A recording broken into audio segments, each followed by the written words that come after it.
There's no doubt that there are stories that you have heard that have stuck with you since you were young, and you've accrued more as you've grown older.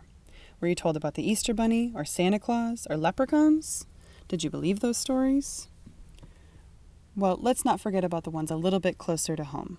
Perhaps about your family's history, or stories about what you were like as a baby. Maybe about the greatness of politicians or sports teams. Some made sense, and others confused. Some stories we chose to believe, and others not so much. Every day we're exposed to more stories, from other people and from ourselves. We get them from sitcoms, to news headlines, to social media, to chatting with our friends. These stories, big and small, are what shape our lives. In this video, we explore the role of stories in our lives with the framework that we call Your Storied Life, or YSL for short.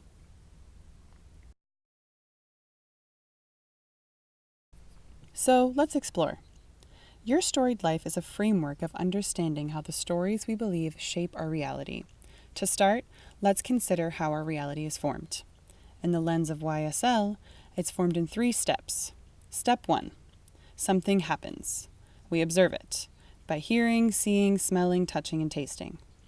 And that doesn't necessarily need to happen consciously. It can happen subconsciously. Depending on the stimulus, we may even subconsciously react, like when we touch something hot or hear a threatening noise. What happened is the objective reality. Step 2. Soon enough, our brain catches up and processes these observations. We end up interpreting them based on our current understanding of life. In other words, the observations are filtered through our larger understanding of the world, which has been compiled over a lifetime. We use the past as a means of creating the future. Step 3. Now, with our observations and interpretations, we've created a relationship with the scenario, which I'll call our reality. What seems real to us. Reality here is still subjective, as it's a product of our observations and our interpretations. No 2 personal realities will be the same because no 2 humans are operating out of identical experiences. With this concept of our reality, we then choose how we are going to respond to this reality, and those choices take our life in unique directions. We can also illustrate the framework of Your Storied Life with a basic diagram. One circle symbolizes observations, or in a broader sense, what happened. This is observable, definable, what the camera saw. It's the unbiased, objective truth, something that any 2 people, friend or foe, could agree on. Something like Chuck is 6 feet tall, or Chuck is only wearing underwear, or Chuck ate 1 cup of soup. Oh, Chuck. In this other circle, we have our individual interpretation of what happened, what we call our story. Since the story is the product of our interpretation of reality, it does not exist independent of us. The world exists naturally, but the story of the world does not exist naturally. No us, no story. This is something like Chuck is handsome, or Chuck is easy to talk to, or Chuck smells wonderful. In other words, our story is our relative truth about something, and we can take responsibility for that truth. Where they overlap, here in the middle, is our lived experience, or what I was previously calling our reality, is the product of what happened and our story about what happened. This includes everything we experience, from the choices we're making to how we're feeling. If I hold the story that Chuck is handsome and a cute soup eater, I may choose to pursue a relationship with Chuck. Whereas if I hold the story that Chuck eats soup like a slob and I think that's rude, I may choose to avoid Chuck. Our interpretation and our circumstances determine our reality. Now, you might be thinking, okay, well, where's the power in these 2 circles? How can this understanding impact my life? Well, consider the differences that these stories could have on your life. I'm glad I'm getting more practice. I'm just having an off day today. I am the worst person on the team. These are very different stories that can all be made under the exact same circumstances. The power comes when we get in the habit of differentiating what happened from our story of what happened, and finding the power in choosing our stories. Again, The core belief here, if you just missed it, we have agency over choosing our stories. Disentangling what happened and our story restores our ability to consciously respond, our responsibility. And it allows us to choose stories that might be more serving to our lives. Seeing these pieces for what they are and our power to choose what we believe expands the possibilities of what life we live. Which leads us to another fundamental concept of YSL, narratives, the long game of stories. Whereas the word story is used in the context of a particular moment, a narrative is used to describe a reinforced, persistent story that lives beyond a moment. This is the difference between I didn't do well today and I never do well, I'm a failure. Or these problems were really fun, to math is my favorite subject. Or even John really helped me just now, to John's my best friend. We're best friends now. These narratives can be about ourselves, about others, about ideas, about things, really about anything. Some of them are huge and have been strengthened and reinforced since childhood, while others might be tiny, even just a week old. As they do have a direct impact on our lives, and we each have a vision for what we want our lives to be like, we could say that some are more serving towards what we want and others are limiting. Let's run through a quick example. So thinking about how both of the following would affect your life, consider which of these narratives you'd rather believe. 1. Intelligence grows with time and experience. Or 2. Our abilities, intelligence, and talents are fixed traits. Going off of either your gut or long reflection, you'd probably choose the first one. Why? Because this narrative, which you've probably heard as a growth mindset, is more likely to foster qualities of life like personal growth, passion, challenge, autonomy, and novelty than the other, which is a fixed mindset. Most, if not all, people would consider these attributes in service to their quality of life, and indeed, a lot of studies have shown that this is true. In moment to moment, we can assess their serving or limiting nature. Consider also that some narratives can be serving in certain moments and limiting in others. The narrative, I can do it myself, may serve our independence and learning in some moments while limiting connection at other times. During moments in which we feel that a narrative is serving to us, sweet, enjoy it.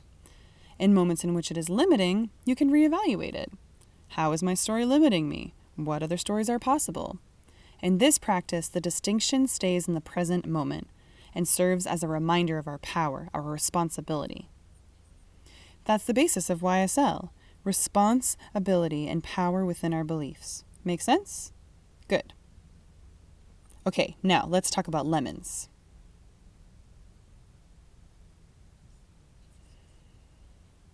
It's a specific kind of limiting narrative, one that looks truly appealing to us, but in reality, it has a souring effect on our life. We hold these when we see our narratives as not as something within us, but as true, independent of us.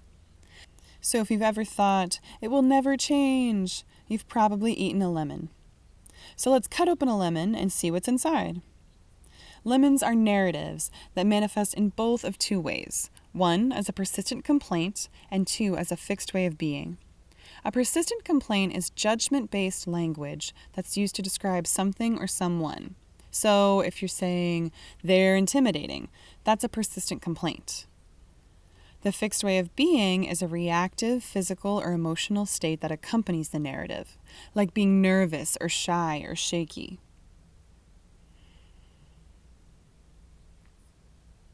Chuck eats soup like that because he's rude.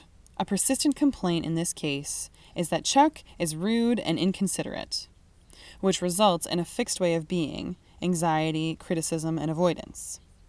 If this occurrence reinforces itself, becoming a pattern anytime I see Chuck eating soup, it has become a lemon.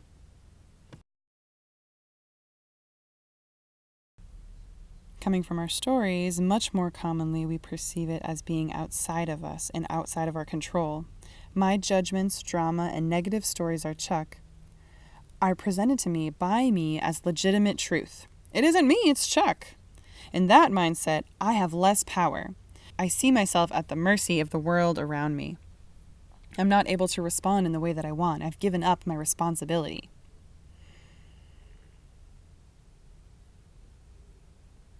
This is very, very common. It can be very, very small lemons like I'm bad at singing, or I hate the cold, or tea is for hippies. And there's medium ones like my boss doesn't listen to me, my sister is better than me, or they're inconsiderate. To really deep ones like my parents ruined my life, or strangers are dangerous. Think of the smaller or profound ways that each of the lemons above could impact your life. You might be wondering, if lemons are characteristically eliminating, why would we eat them in the first place? Why would we repeatedly, over and over again, choose a narrative that is associated with a mental state of anxiety and complaint? Because it presents itself as a service to us. A nice cold glass of lemonade. In our mind, Chuck is wrong, I'm right, and there's nothing more to be done. Our ego is comfortably preserved. In other words, lemons have their own sweetness and sourness. The sweetness of lemons include superiority, feeling that we're right and someone else is wrong, winning, to dominate or win in a situation, and self-justification, to self-justify by invalidating others. If they're wrong, then I'm right. On a side note here, we commonly seek this by looking to others to agree or validate our lemons. Consensus around a lemon does not negate it be a lemon. Just because all your friends agree makes it more sour, not more sweet. The sweetnesses are like the sugar in our lemonade, and we can get addicted to them and not acknowledge the sourness that they have on our overall aliveness or on our ability to obtain what all humans strive for. Things like love, vitality, agency, connection, expression, ease, play, and more. These are the things that we sacrifice to protect our ego. In nonviolent communication founder Marshall Rosenberg's words, it's the difference between playing the game of who's right versus playing the game of what would make life more wonderful. Though it is certainly not easy to change our mental game, the first step of shifting is the acknowledgement that we can. From moment to moment, we have the power to choose our stories and build our narratives. Fostering this choiceful mentality requires active mental work and reflection. Literally, we are rewiring our brains and strengthening new neural pathways.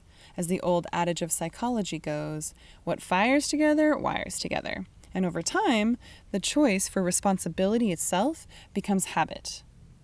Quick and natural. In this way, Your Storied Life echoes the sentiment Viktor Frankl pointed out so well in Man's Search for Meaning, that no matter what is taken from you, there is one thing that can never be taken: our ability to choose our mindset, to choose our own story. Choose the soup you love.